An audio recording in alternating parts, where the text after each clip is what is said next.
কি খবর দাদা বাবুরা? তোমরা কি আছো টাছো ভালো? তোমাদের জন্য কি পাঠাইছি দেখছো?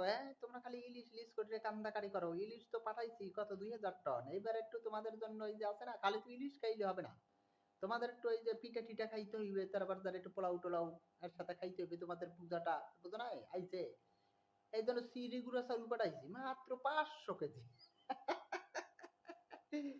আরো পাঠামো বুঝছো, এটা তো গিফট গিফট, ঠিক আছে? তোমরা ভালো করে বুঝে দাও, কিন্তু কথা আছে, শর্ত আছে বুঝছো? এই বাংলাদেশ নিয়ে যত ধরনের দুর্বিসন্ধি, যত শয়তান তালিবান্ডামি, এগুলো ছাড়িয়ে দিতে হইব।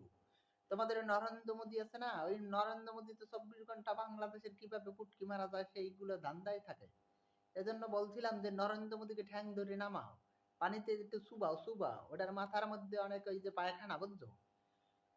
এজন্য বলছি তোমরা ভালো হয়ে যাও, তোমাদের চরিত্র ভালো করো, তাহলে দেখবা বাংলাদেশ থেকে অনেক ভালো ভালো গিফট উপহার পাবো বুঝছো? আর এই যে তোমরা একটু পানি দেবা, হয়ে গেল কত যন্ত্রণা যে দেও বাংলাদেশে রে। তিস্তা চুক্তি এই কত বছর যাবত এখন পর্যন্ত চুক্তি করতে পারো না। তোমাদের ওই যে মমতা দিদি করতে চায় না, কেন্দ্র সরকার কয় মমতা দিদি দিতে চায় না পানি। এই ভণ্ড!